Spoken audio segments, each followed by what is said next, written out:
First, the top news headlines. Kukijau Council calls off planned mass rally in Manipur after pressure from central government amid President's rule in Manipur.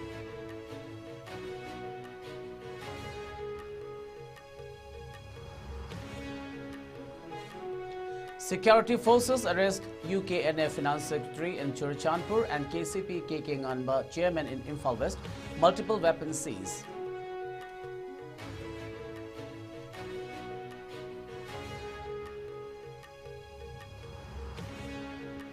FEB urges action and justice for victims of enforced disappearances in Manipur, demands government investigation and accountability for perpetrators.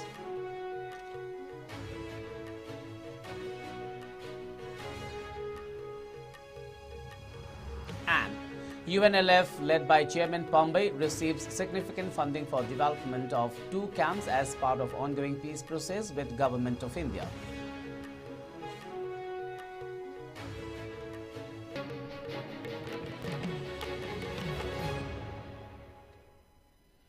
A very good evening. You're watching ICE English News. This is Suraj Khongban Tabam giving you the news. Now the news in detail.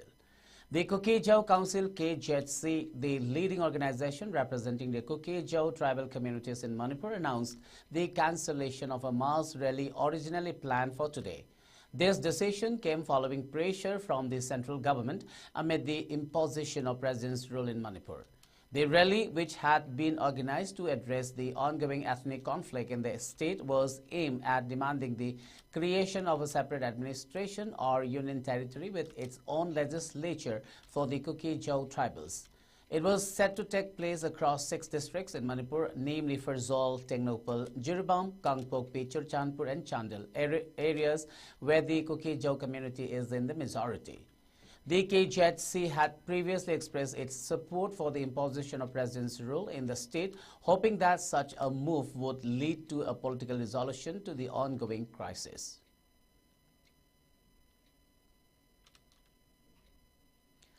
Security forces conducted search operations and area domination in the fringe and vulnerable areas of the Hill and Valley districts. During the operation, authorities recovered several weapons and items from Tikulen village under New Kaithil Manbi police station in Kangpokpi district. The items seized included 1 HK automatic rifle with a magazine, 3 country-made pull mechanism rifles, 1 single-barrel bolt-action rifle, 1 .32 pistol with a magazine, 1 .22 pistol with a magazine, 1 mortar pumpy, 5 mortar bombs pumpy, 1 Canboat Motorola handset, 3 rounds of 7.62 mm ammunition, and 4 rounds of 9 mm sniper ammunition. The recovery is part of ongoing efforts to maintain security in the region. Further investigations are being carried out.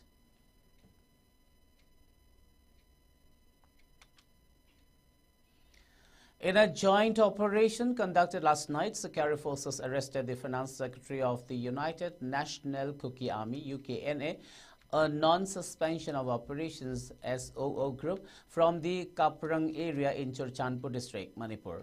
According to reports, the UKNA cadre was found in possession of an AK rifle with ammunition at the time of his arrest. Further intelligence led to the forces to recover additional weapons, including a .315 rifle and a country-made single-barrel rifle from another location where the suspect had attempted to flee and hide. The operation was carried out based on specific intelligence gathered and was a joint effort by the Assam Rifles and Manipur Police. The arrested individual, along with the recovered firearms, was handed over to Manipur Police for further investigation, as confirmed by Assam Rifles.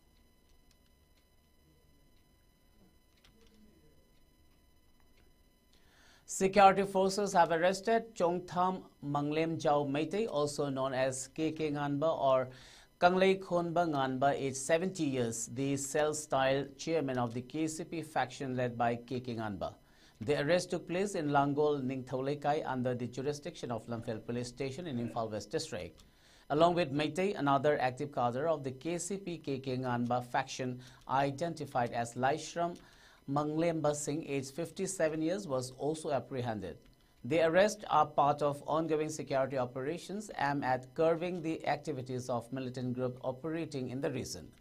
Further investigations are underway.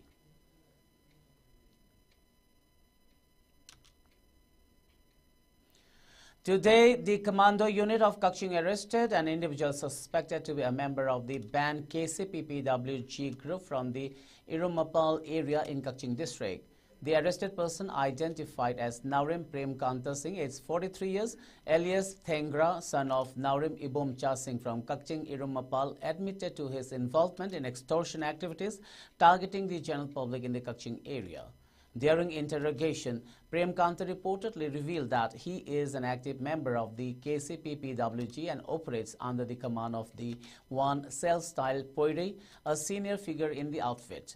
Following the arrest, a case has been filed at Kaching Police Station and investigations into the matter are ongoing.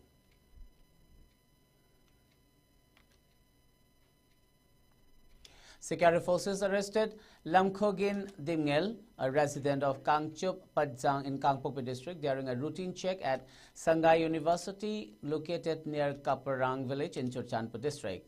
During the operation, authorities seized several items from his possession, including 34,20,000 rupees in unaccounted cash, 2 soap cases containing a suspected 24 grams of brown sugar, 3 mobile phones, a purse with an Aadhaar card, PAN card and a voter ID, a 4-wheeler vehicle and 1 live round of unknown caliber.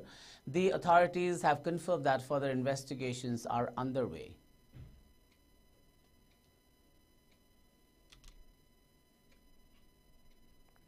Security forces, along with the Forest Department and in the presence of the District Magistrate of Tengnoupal District, carried out the destruction of illicit poppy cultivation in the hill range of Khudai Laifam under Tengnoupal Police Station. During the operation, approximately 10 acres of illicit poppy plants were destroyed.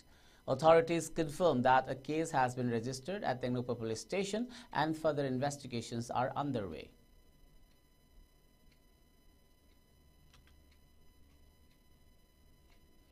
The Families of Involuntary Disappearance Association of Manipur FEB today expressed grave concern and sought urgent attention regarding the enforced disappearances in Manipur dating back to September 23, 1980. The first such incident involved Thokchom Lokendro, who went missing after the imposition of the Armed Forces Special Powers Act, UPSPA 1958. The most recent case was that of Laishram Kamal Babu, who disappeared from the 57 Mountain Division military garrison at Lemukong on November 25, 2024. FEB emphasized the devastating impact of enforced disappearances, citing a report from the Human Rights Council HRC, which noted that such violations are a severe form of terror and crime under international law. The report stressed that these appearances cause irreparable damage not only to the victims and their families but also to society as a whole. FEB has urgently called for action on the cases of enforced disappearances in Manipur. The organization demands that the government of Manipur request the Department of Home to provide a detailed report on 24 cases from 1980 to 2012 and explain why justice has not been served. They also call for an independent investigation team chaired by a retired judge to examine these cases within 6 months, with involvement from civil society organizations and victim families. FEB has urged the Union Ministries of Home Affairs and Defense to provide a list of individuals responsible for the disappearances. The organization seeks technical support and cooperation from the UN Human Rights Council's Working Group on Enforced Disappearances. Finally, FEB demands that all perpetrators be held accountable and punished, ensuring justice for the victims. The association remains committed to seeking justice and calls for immediate action from the government and international bodies.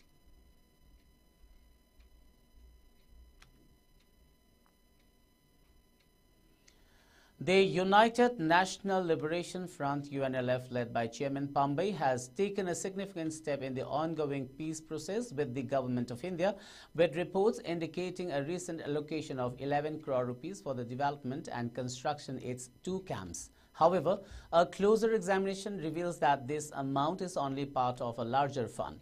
According to reliable sources, the central government has actually approved 28.99 crore rupees to support the camp's development. Of this, 13.90 crore rupees is designated for the Ingoro camp and 15.09 crore rupees for the Kaching Kuno camp, which will house a total of 800 cadres with 400 in each camp. Sources further suggest that these two camps are just the beginning of a broader effort to accommodate a larger number of UNLF cadres.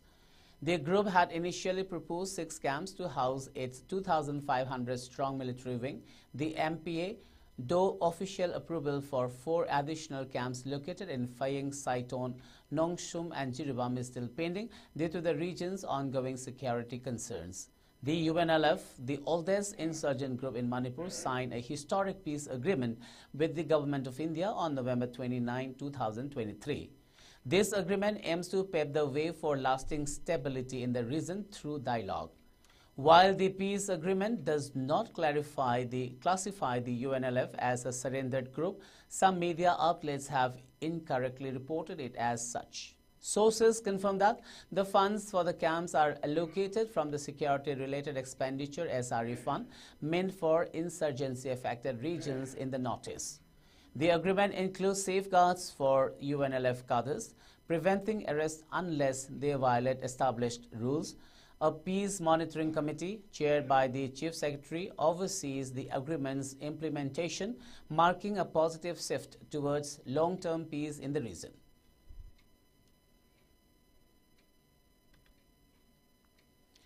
A one-day community consultation on the protection of land and resources in Rongmai areas was held today at Netaizang village, Tausem subdivision, Tamenglong district.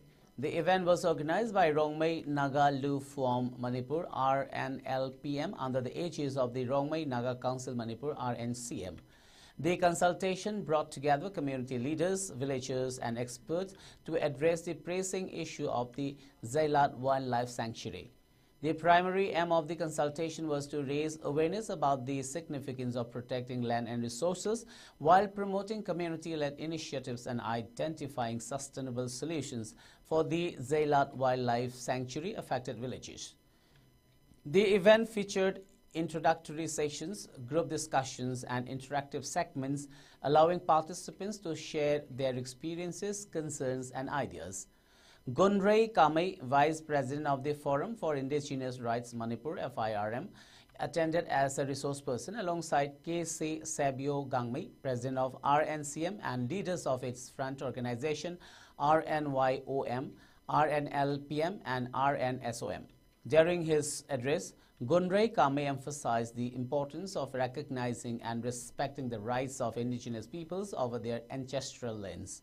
He highlighted the need for policies and laws that protect local communities' interests and ensure their participation in decisions related to land resource management. The consultation marked an important step in promoting community-led initiatives and sustainable land resource management practices in the region.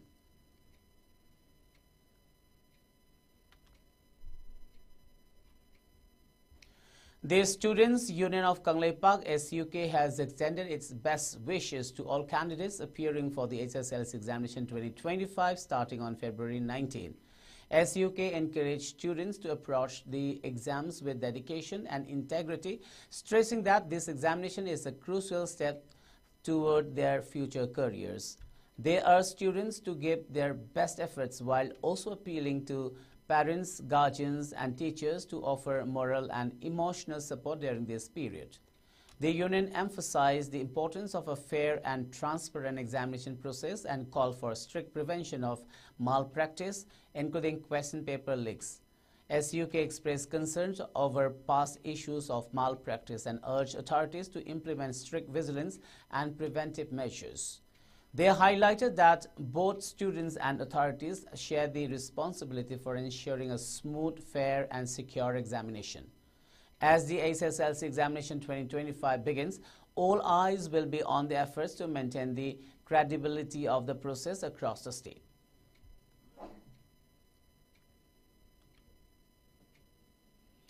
A one-day free eye checkup camp was organized today at the Wahing Bamleka Yumzau Larembi Community Hall, marking the 35th birth anniversary of Ngangbam Naveen.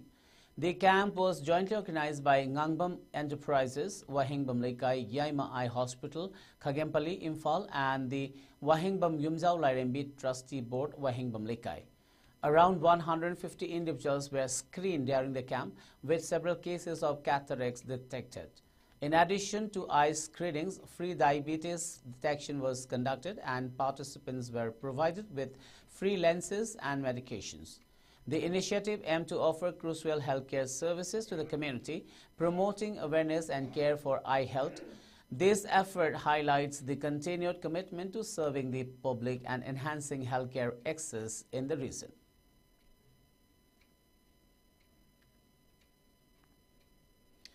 Assam Rifles, in coordination with the Customs Department of Champhai, seized a large quantity of illicit liquor at Melbuk Crossing Point in Champhai District, Mizoram.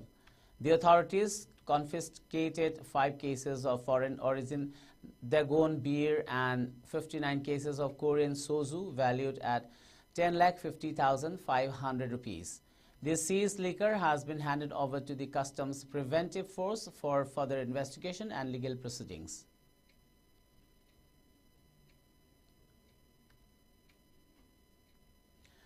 Multiple individuals sustained injuries after a plane crashed at Toronto Pearson International Airport on Monday, according to local media reports. Peel Regional Paramedic Services confirmed that 18 people, including a child, were injured, with 3 in critical condition. CBC television reported that the plane flipped upon landing.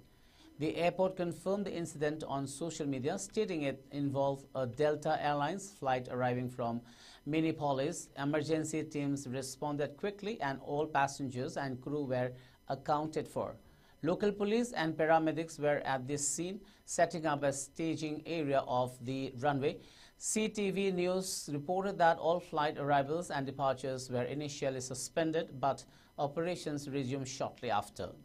Delta Airlines confirmed the aircraft had 76 passengers and 4 crew members on board at the time. The airline urged travelers to monitor flight status through the Fly Delta app. The FAA had imposed a ground stop at the airport following the crash. Authorities are continuing to investigate the circumstances surrounding the incident.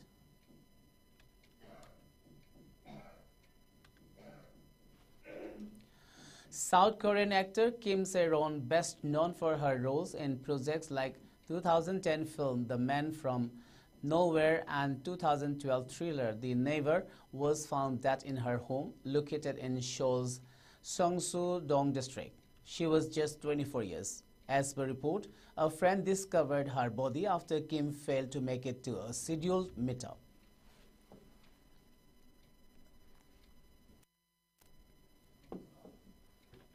As per police reports, no sign of foul play have been found thus far, and authorities continue to investigate the cause of her death. Given Kim's young age and popularity among fans of K-dramas, her sudden demise has come as a shock to many.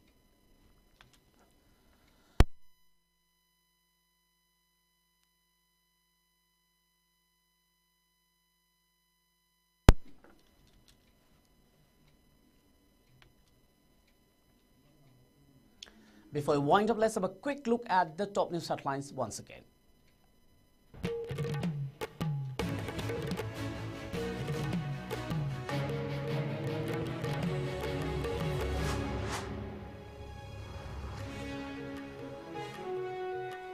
Kokijau Council calls off planned mass rally in Manipur after pressure from central government amid President's role in Manipur.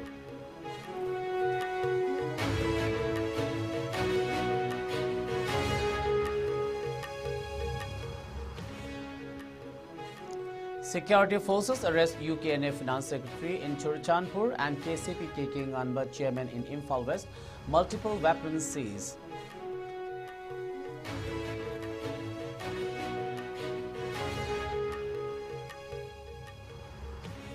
FEB urges action and justice for victims of enforced disappearances in Manipur, demands government investigation and accountability for perpetrators.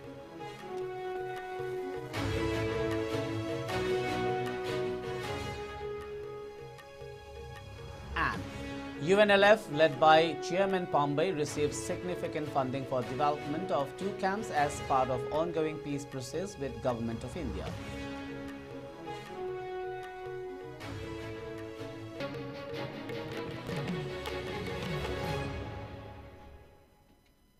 Well, that's all for now. Keep watching ICE News and have a great evening.